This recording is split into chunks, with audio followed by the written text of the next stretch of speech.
उस संस्था में जिसके दम पर हम और आप सुरक्षित हैं, जिसके दम पे हमारा सरहद सुरक्षित है।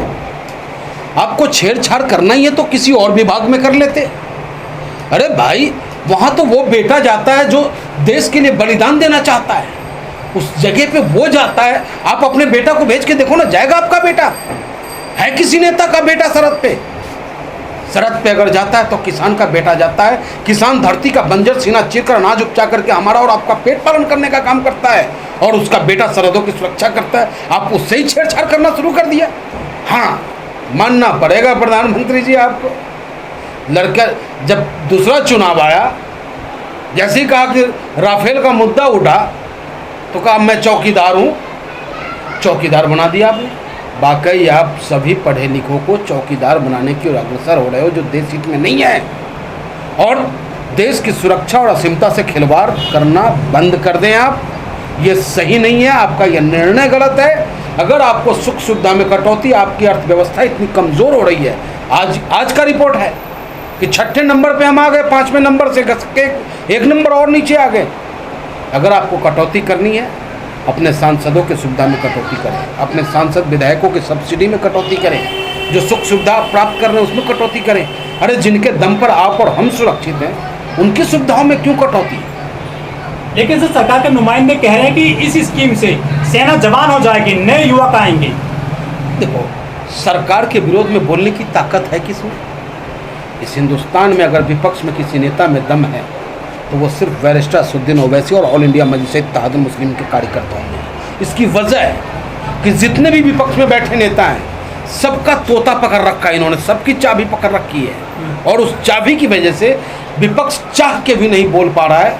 सरकार जैसे चाहती है वैसे घुमाने का काम कर रहा है। और अधिकारी को डर नहीं है ईडी की, अधिकारी को डर नहीं है सीबीआई की, सेल्फ टैक्स की, इनकम टैक्स का डर नहीं है। तो इस वजह से वो बयान ऐसा दे रहे हैं। लेकिन क्या आप सत्यपाल मलिक राज्यपाल जो है मेघालय के, उनके बयान को गलत ठहरा सकते हैं?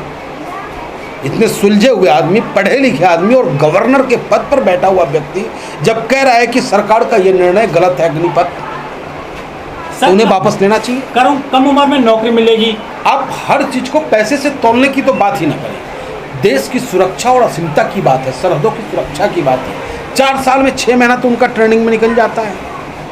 मान लो आप सपोज करो कि लास्ट पीरियड उनका हो रहा हो और जंग चल रहा हो,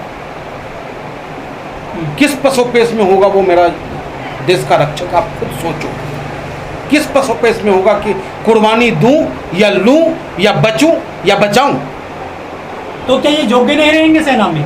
नहीं, योग्य तो हैं। देखिए, हम भी योग्य हैं, आप भी योग्य हैं। इस देश का हर नागरिक देश का सेना है। अगर आप एक माचिस भी खरीदते हो, अपने परिवार का भरण पोषण कर रहे हो सही ढंग से, सभ्य नागरिक बनकर, तो अपने देश की सेवा कर रहे हो। लेकिन उसमें एक अग्रणी बेटा या अभिमन्यु की तरह होता है, जो अपने देश के मान सम्मान के लिए अपने प्राणों की आहुति देने के लिए सदैव तत्पर होता है।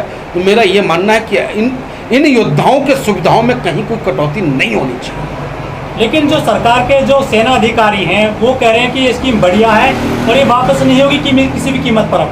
देखिए, मैंने क्या कहा, अधिकारी सरकार के दबाव में अपने भाषा का प्रयोग कर रहा है, जबकि अधिकारी, उनका तो कार्यकाल लगभग पूरा होने जा रहा है। लेकिन आप उनके दर्द को समझो महोदय। एक बहुत पहले कि यादव जी थे जो कटोरा में दाल में पानी नहीं दिखा रहे थे, तेज बहादुर यादव। हाँ। उनके साथ गवर्नमेंट ने क्या किया? तेज बहादुर जी से हमारी मुलाकात हुई थी, उन्होंने अपने दर्द बयां किया था, बताया था कि साहब हमें तो ये गवर्नमेंट पागल करने के लिए तैयार थी। हॉस्पिटलाइज जबरन अधिकारियों से मिलकर हमें करवा दिया गया, क्योंकि हमने सिर्फ सच बताया था। तो जो अधिकारी बड़े लेवल के अधिकारी हैं, वो भी कहीं ना कहीं सरकार के आवाज़ में अपनी आवाज़ मिला रहे हैं। ये जनरल है पूर्व, वो कह रहे हैं कि ये स्कीम बढ़िया है और जिनको आना है वो आइए, जो नहीं आना चाहते विरोध ना करें। हो सकता है आगे फिर उनको किसी और को टिकट मिल जाएगा। ऐसे लोगों को तो टिकट बड़े अधिकारियों को क्या है, अभी जब तक नौकरी में नौकरी कर रहे हैं, फिर भाजपा कहीं से विधायक बना देगी, राज्यसभा सांसद बना देगी, लोकसभा का चुनाव लड़वा देगी, फिर उनका वही राज रहेगा। और उन युवाओं के भविष्य के साथ क्यों खिलवाड़? मोदी जी कह रहे हैं कि ये जो स्कीम है ये लंबे स्तर पर काम करेगी, इससे रिजल्ट अच्छे आएंगे बाद में। देखो जी, इनका हर काम जो है बढ़िया वाला ही होता है कि भाइयों बहनों सरकार बनाओ, 15 लाख दे रहे हैं, बाद में जुमला हो जाता है। नौकरी देंगे 2 करोड़ लोगों को, बाद में पकौड़ा बेचने की सलाह देते हैं। बाद में कह देते हैं पढ़ लिख करके एमटेक और इंजीनियरिंग करता है, अभिभावक बड़ी मुश्किल से अपने बच्चों को पढ़ा पाता है, और बाद में कहता है लिख दो अपने उस पर ट्विटर पे कि मैं भी चौकीदार हूँ। तो ये इनका कथनी और करनी में बड़ा अंतर है। इनके कहने पे ना जाओ मेरे यारो, नहीं तो रोगे और कोई तुम्हारा आंसू पोंछने वाला नहीं। बीजेपी के नेता ने कहा था कि वो जो अग्निवीर आएंगे 4 साल बाद वे हमारे ऑफिस में चौकीदार बन सकते हैं।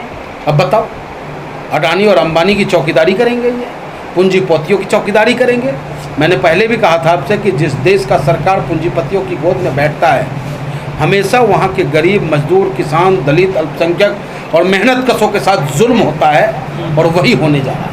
आनंद महिंद्रा ने ट्वीट किया था कि वो हम उनको नौकरी देंगे जो 4 साल के बाद में बेरोजगार हो जाएंगे। टाटा ने भी कभी कहा था कि पुलिस की वर्दी पर सिर्फ मेरा बिल्ला लगा दो, मैं तुम्हें पूरी सैलरी देने का काम करूंगा, लेकिन सरकार ने माना नहीं, माना ना।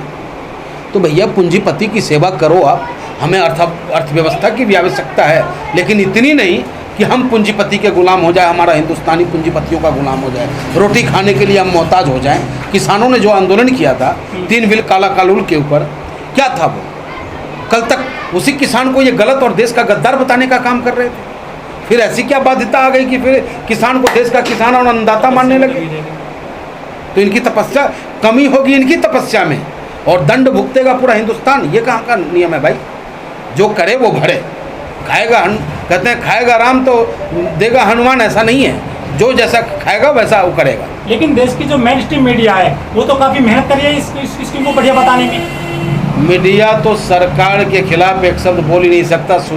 सुधीर चौधरी वानगी है हमारे आपके सामने, देख लो, जिसे 22 श्रेणी सुरक्षा देने वाली सरकार, जो रोज़ रात को DNA किया करता था, हर किसी का पोस्टमार्टम ही कर देता था ये विपक्षियों का।